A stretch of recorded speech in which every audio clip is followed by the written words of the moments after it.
is to soften that retinaculum up. This is the eye move portion, and my forearm can be a little bit of a support for the rest of the foot. Now I might do something with this.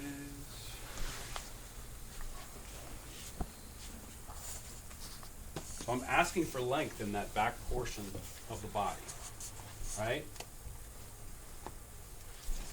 Okay, will you help me?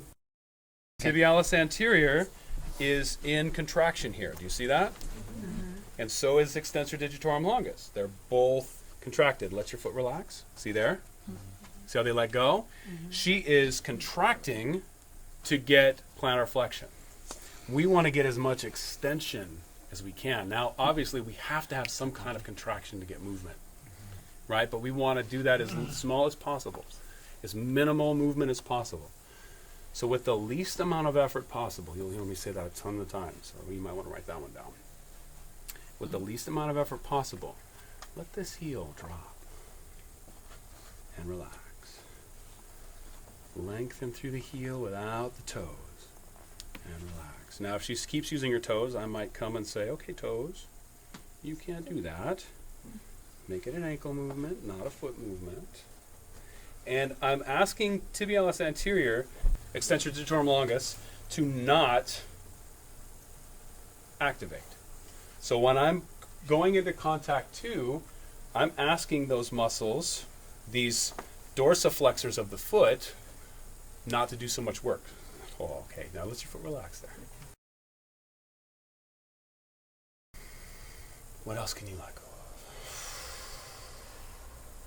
There you go. Good.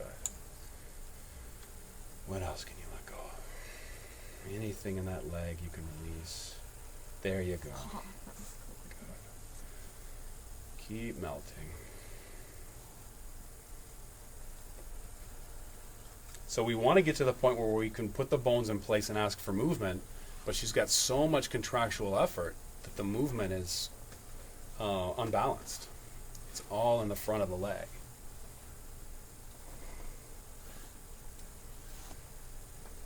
Okay, let's try that again. Nice and easy, reach through the heel. There we go. A lot less activity happening here, right? Now we're getting these to disengage and get some length. So now with contact 3, I'm just continuing around the outside of the ankle. Just kind of helping define that talus and take all that tendinous tissue and unstick it.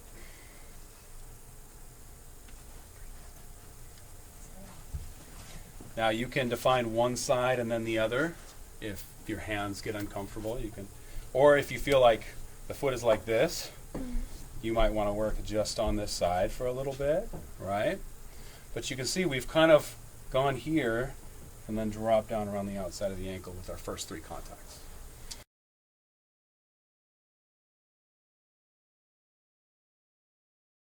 Okay, so now we can cup the heel. Now there's 2 cupping of the heels.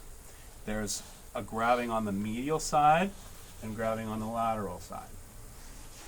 So they're showing lateral side first. Cup the heel in one hand, press the lateral side of the heel with your fingers right where that Achilles and calcaneus are, and induce movement. Oh, see we got a little pop, a little shift. This is a really good passive joint movement. And I can feel her lateral arch is just crazy tight. Really short tight.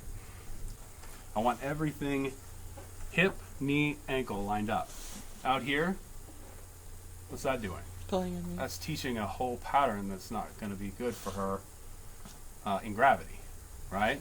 So we want to keep it in that bisecting line that we learned about. Good, and the second one is actually to reach over and cup the heel on the other and press the medial side. So we're cleaning out either side of the Achilles tendon. And it gets super tender on people, so be cautious here. Okay, right here, this is a, oh yeah, we're going to get that talus back. You feel it shifting? Okay, go ahead and reach through the heel and relax it. So this is my point of contact, but I'm still working on dropping that hinge down with the rest of my hand, right? All of it to get that talus posteriorly shifted. Are you still pulling down? I'm still helping her. She's helping me too, though, a little bit. Go ahead and take over a little bit more of that movement. There you go. See how these aren't as activated now? They're really a lot less involved in the movement, aren't they?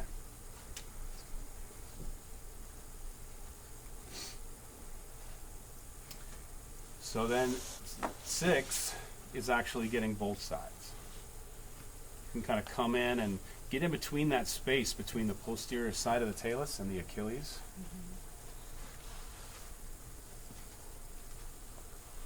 And you can really separate soleus from gastroc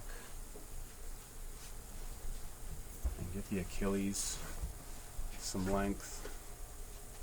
Go ahead. So now we're going to go to the top of the foot. So we've kind of defined the ankle joint. We started here on retinaculum, went around the ankle to the Achilles. Everybody kind of see the flow of that? Yeah. So now we're going to take everything this way. So I want to get in between each toe. Now I combine 7, 8, and 9. I can work the top and the bottom at the same time. And you want to kind of get in between those metatarsal spaces and the tarsal spaces. Now if you guys want to, it's preferred that you guys start with just working on the top and kind of just, now here you can get toe movement, but I don't want toe movement towards her nose because she's already a little like this. So for her, I'm going to ask for the fascia down. See how I'm pushing this way, but she's going this way. And relax. Let that Achilles go back there. There you go. Make it just about your toes. There you go. And slowly let go. So curling her toes. Yeah, kind of make a fist with your toes. Okay. So you can go up and down. If they're kind of curled under, you might want to get toes up. Right? So you want to find this tissue right down here. A lot of times the ball of the foot will get stuck forward in the toes. Right? So you see there those little arrows on step 8? That's to kind of push the ball of the foot back towards the plantar fascia. Yeah. And then I'm pushing it all towards the middle of the foot, taking it down. Now I want to get this lateral arch a little bit better, so I'm going to start back over here. See how I found some stuff, went to another place, moved, right? That just comes with time. But in the beginning, you start with 7, 8, and 9. Top of the foot, take the ball of the foot down, and drive everything towards the middle of the foot. Any questions on those moves, those particular contacts? So here I'm doing the movement for her. See, I can kind of spread your toes out there. You feel that?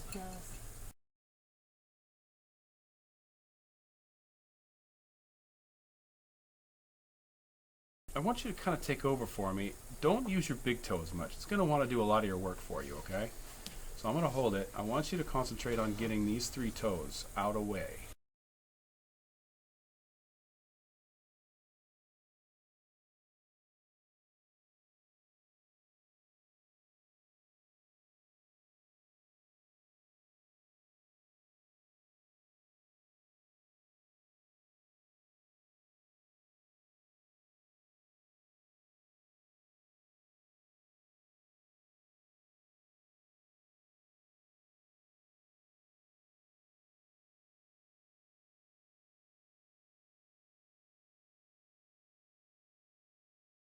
See, this midfoot doesn't move at all.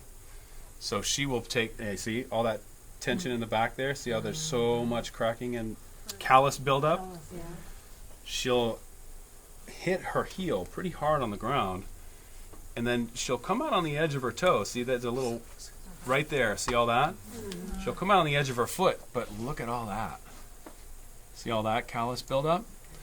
So the midfoot is not moving at all, so she'll not good. She'll go from this side and then boom over to this, and this is where she's leaving the ground, right here. Instead of leaving the ground from here, right?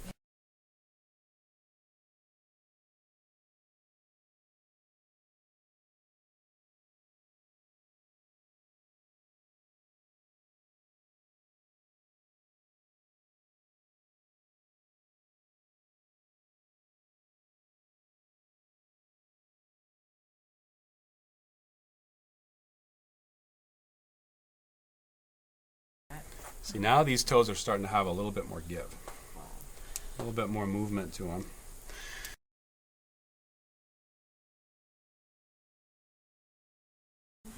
Okay, so hold the foot with one hand and press the knuckle into sole where dorsiflexion is blocked. Right here for her is where I feel it blocked.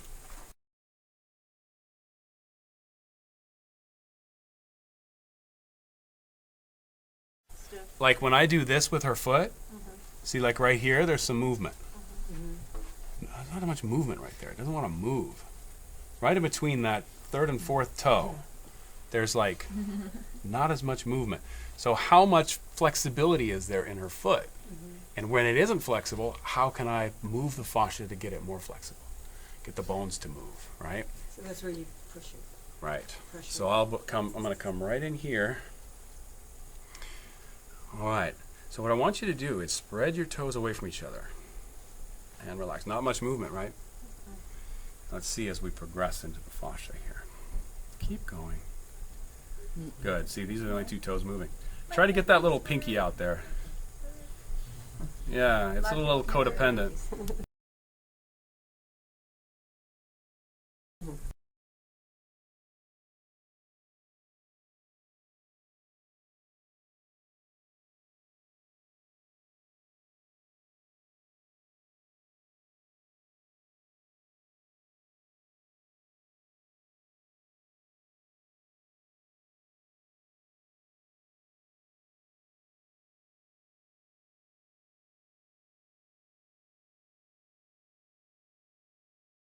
Yours actually has a lot of freedom. Yeah. Hers does No, not. it's really painful. It's okay. Right? Hers is kind of tucked up under her foot here.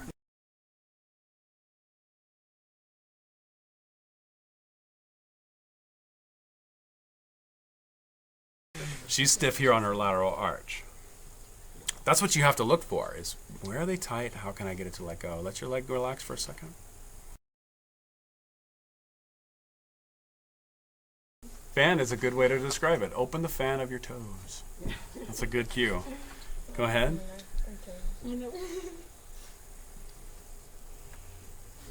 Good. Okay, I'm going to hold on to these guys. You're not allowed to use these anymore. Let's concentrate on these three here, okay? Good. And slowly let it go. Oh, right there. Oh, sorry, I'll back off. See, I felt her tense. That means I'm using too much pressure. I want her body soft, relaxed. I want movement to feel good. I don't want her to be cringing, right? There's intensity and there's causing pain. In your personal work, when you go past the threshold and feel the body tense, do you jump back or do you slowly release? It depends on where I'm at. Okay. Like if I'm something like the psoas, I don't want to jump out of it, Yeah. right? I'll come out slow. Yeah. But here, you know, I can come out pretty quick. Okay. I'm not super deep, right? Okay, so let's try that again. These guys can't play. Got to be third, fourth, and fifth toe that come out. There you go. And relax. That big toe wants to do all the work. You don't have to work anymore, big toe. Okay, let's get those little toes moving. There we go. Yeah, get that pinky involved. Slowly let go. Good. Okay, let your calf relax. There you go. It's all about your toes. Let those toes out. Yeah, look at how much movement we're getting there.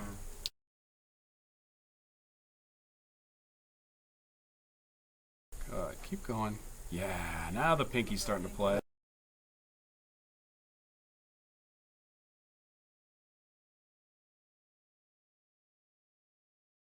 Oh, sorry, CSR tense.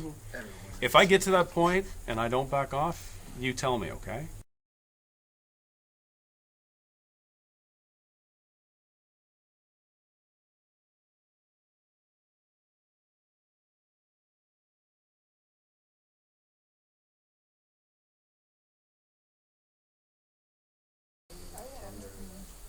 The lateral arch controls the medial arch. So if we work on the lateral arch, a lot of times the medial arch will find its home without having to do much work, right? So I want you guys to see how the lateral and medial arches can affect the whole foot. There's a lot of nerve coming right through here that can really be detrimental. So I want to give you guys placements before we go there. Okay, so now that I've kind of got the foot moving a little bit better, see now there's some pliability to it. So this is what I call going micro, coming macro. I went in, got real detailed on stuff, and I came out and went, okay, what's the grand scheme of things here? How's the whole foot moving? Where is it still tight? Oh, there's still some tightness right here. Okay, micro. Right? Okay, I finished that work. Come out, see how things are moving. Okay, that's moving now, but now I feel it's right. And you can kind of have that inquisitive mind of what's happening in this body right now. See that? Doesn't want to drop. That big foot is so dang tight. What doesn't want to drop? The talus? Or The naviculus. Excuse me, the first cuneiform. See? Sorry, that's my fault. All right. So once we've kind of got this, we've defined the ankle, we've defined the toes. Now let's go into that tib anterior. Okay, go ahead and reach through that heel again for me. And relax. Again. And relax. Oh, you want me to fall on the floor, huh? Okay, I'm going to sit back down now. So now, it says insert your fingers between the shin bone and tibialis anterior, but I mean, this is a pretty hard area to use your tools on, right? Yeah. Like if you feel comfortable, great, but I really like first knuckle here. First knuckle is great, or even second knuckle, right? And you can back it up with a thumb to kind of help support it. How's our pressure here? It's good. Okay, go ahead and do that movement of the foot there. Good. And instead, go back down. Concentrate on bringing the outside of your foot up. Bring this part there, right? And down. Good. Nice and easy, least amount of effort possible. And down. Now, would that help relieve shin splints as well? Absolutely. How relative that is. So I'm thinking tib anterior, I'm thinking extensor digitorum longus, but I'm also thinking interosseous membrane, Yeah. right? And runners, what do they get? Shin splints. What is a shin splint? What's the definition of a shin splint? Pulling away from the bone. And what is the tendon? How does the tendon attach to the bone? Through what part of the bone? The periosteum, right? And what is the periosteum? It's fascia. So you break up that periosteum. You break, yeah, you kind of take that periosteum, and then the definition is that the tendon is pulling the periosteum off the bone, right? That's the definition of plantar fasciitis too. Is it's being pulled off the calcaneus.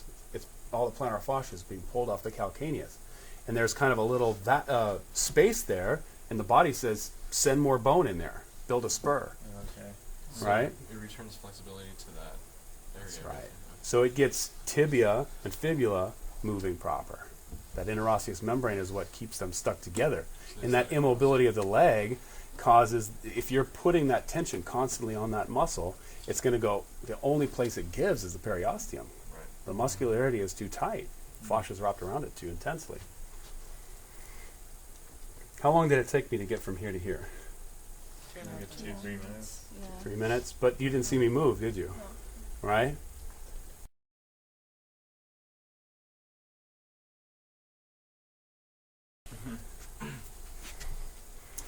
And that's your 12-step program.